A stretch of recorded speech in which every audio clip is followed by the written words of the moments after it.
Merry Christmas. Merry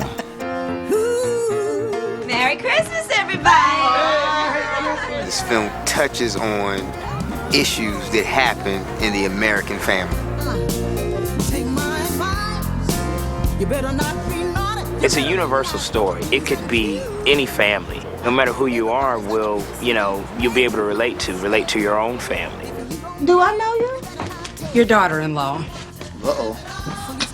Lisa, this is not funny. No, it's not, but I'm gonna keep drinking until it is. This film is really gonna, I think, hold a special place for people that come from big families, definitely.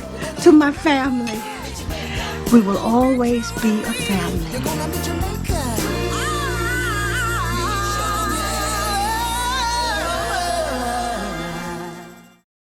To me, in this film, isn't so much about the religion of Christmas, but it's about that time and what happens at that time. What happens at that time is that you see your family, you see members of your family that you haven't seen before or haven't seen in a long time. Memories are conjured up, new friendships, new bonds.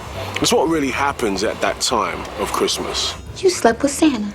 Technically, I guess I did. Santa can't say it wasn't nice. Ho, ho, ho. I read the script and fell in love with it, and I just started beating the streets. We got Delroy Lindo, we got Regina King, Idris Elba, a few others, and I told them that this was going to be special, which it is, and they all came on board. The actors bring such a life to it, and we have such great actors in this film. The cast is, I think, one of the best parts of the film, is that we have such an ensemble, terrific cast. May this blessing remain on this family, Father, this home, and all who dwell here, Father, through Christ our Lord. Amen. What can you say about Delroy Lindo? When you talk about professional experience, nuance, when you talk about somebody that has been there and done that and done it quite well and is willing to do it again, that's Delroy Lindo. So he brings a calm maturity and level of experience and wisdom to this cast that really rounds out the family. Well, I think that Delroy has a quality that anybody, whether it's Sam Jackson or Morgan Freeman, would appreciates. And like I said, he's the thespian's thespian, and I really learned a hell of a lot as far as technique, inadvertently too, just from watching him. If we are nothing else, we're professional, we're pros, and we're going in and we're doing our jobs. And I am the unofficial patriarch of this family, which is to say that I'm going to keep the peace without being weak. But I think the prospect of keeping the peace comes out of wisdom. I'd love to see you happy. Well, it's because you are such a good man, Joe Black. You're a real good woman, Shirley Ann Whitfield. And beautiful, too. Loretta Devine and Delroy Lindo, I'd have to say, were the number one uno reason why I came onto this movie. There's nobody more perfect for Mama Ma'Dere than Loretta Devine. I personally am honored. Like when she's on set, I'm quiet. I say nothing. I have nothing to say. I just want to watch her. I want to watch her walk around. I want to watch her go to craft service. And of course, I want to watch her in front of the camera. She's just that. She's beautiful. She's perfect. Just when she talks, she doesn't talk. She sings. She sings her lines. It's just the way that she goes about her business and emotes is just, quintessential professional, just ultimate diva in the true sense of the word. I'm honored. I'm really, really happy that she signed on to this project because she's the perfect matriarch for this family. Well, I come from a family of a single mother with 6 kids, so there's a lot of similarities. So it's a lot of because I have no kids, so it's really all acting for me. Baby, what is that? Oh, this is an early Christmas present from Joe. It's called a Nikon. It's like the Rolls Royce of all the cameras. Joe? Tell me you didn't get this boy that camera. Shirley, don't start. Well, we talked about that. It's too expensive. Joe, we discussed. Let it go. Let it go. Matter of fact, snap this. Here. What can you say about Chris Brown? It's just too bad he's not talented. I don't know if the guy has a future or not. But no, Chris is great. He is. He's a 17-year-old kid, and he is just, everything that's right about a 17-year-old kid, to be honest with you. He's immensely talented. Sing, dance, he's personable. He brings his natural charisma to the screen. Demographically, I hear that kids from 3 on up to 103 are in love with him because He's just infectious. You cannot meet him and not absolutely fall in love with him. This movie gives off a great inspirational message just to definitely pursue your goals. And at the same time, it's still all about respecting your family and loving your family and how to cope with different situations, different personalities in your family. Merry Christmas, Lisa. Oh, baby, please, you're gonna drive me crazy with that camera. Come on, where your Christmas spirit at? Come on. Regina King, I've always wanted to work with her. She's I think one of the most brilliant actresses that's alive. She is just an energy ball. She's a spitfire of an actress, and she really, really brings home the emotion that she must be feeling on a level that you can relate to it. So like I said, you would want to get out of the way. It's bad to be a Cadillac Escalade or a black man's ass in Regina King's world.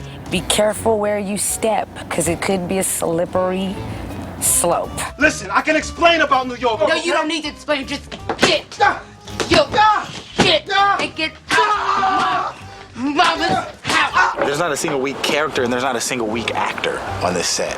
Everyone is either seasoned, being seasoned, or just raw talent. So how is Ma'Dere gonna maintain this place if we sell the dry cleaners? Mel, she doesn't need a place this big. You trying to sell Ma'Dere's house too? Well, especially since Baby is gonna be graduating soon. I mean, he's gonna want to move out eventually. Says who? The Whitfield home where we're shooting today is a character in the film itself, because it is the place where all these children who now have left home, with the exception of Baby, and gone off to pursue whatever it is that they were chasing, this is the place where it all began for them. And we were so fortunate because we're shooting in a neighborhood here in LA where there are all these beautiful craftsman homes, and it sits really right in the heart of Los Angeles, but it sits back and it's kind of just nestled away. And the neighborhood was really, really gracious in allowing us to come out and shoot here. I'm fortunate, really, as a producer, because you're always looking for locations that can really add something to the film. You're always looking for areas, locations, and settings that can really, give you more than you were hoping for. The house was the first thing we found, because it's such a big, it's a character in the movie. Yeah, I think it really shows LA in a really nice way. And I think people don't know across America what it's like in California at Christmas time, because it doesn't snow here. Who said it don't rain in California? Rains, fires, mudslides. I think God don't like California. You very rarely see a holiday film that is really about holidays in Los Angeles, because of course, when you traditionally, through modern imagery, we think of Christmas time, we think of snow, we think of back east, we think of not Los Angeles, not palm trees and sun. Christmas happens in Los Angeles. And it's the same Christmas that happens in New York, in Alabama, in Wisconsin. It's Christmas. People light up their trees, they light up their front yards, they sing, they carol, they cry, they share, the same way. On the set of this Christmas, it's looking like this summer, because it's hot. I'm be honest with you. We burned it up in the back of the room. Sweat. It's a sweat box. They give us 2 minutes of air, and they just be like, okay, now roll. I think the majority of America experiences Christmas in the traditional sense of cold, and winter hats and fur and gloves and stuff like that, And LA Christmases are totally different. I mean, you're still in a t-shirt and shorts washing the car right before Christmas dinner. Kelly, fix some Kool-Aid for the kids. Kool-Aid? Are you sure you don't want me to make something? No. Damn.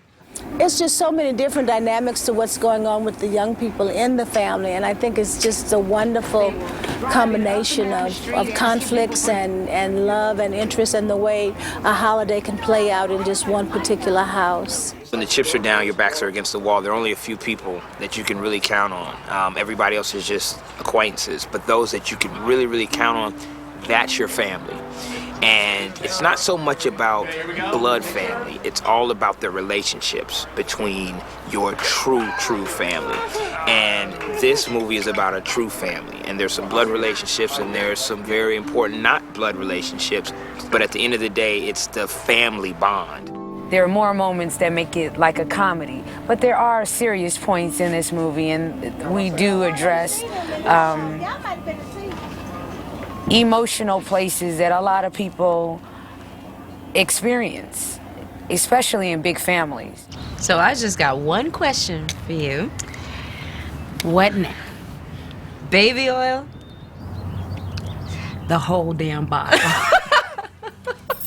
One of the kind of goals, you know, one of the unstated goals of this is to challenge your perceptions of your own family with this Christmas, because it is such a true slice of life, cuts right to the heart, to the core of some truly universal family issues. Now, I think everyone can relate to this movie, from every race or culture. If you're from a big family or not, I think people will just be able to relate to the family aspects and the dynamics in a family. Because so many of us are searching for something that, if we just turn around sometimes, it's right, where we just came from, the same environment or family or situation that we had turned our back on. Oftentimes, that hope and that happiness and those realized dreams that we're looking for are right in front of our faces at a place that's more familiar to us than we want to admit sometimes. I just want to say that I hope that every future Whitfield Christmas is as wonderful as this Christmas. This Christmas.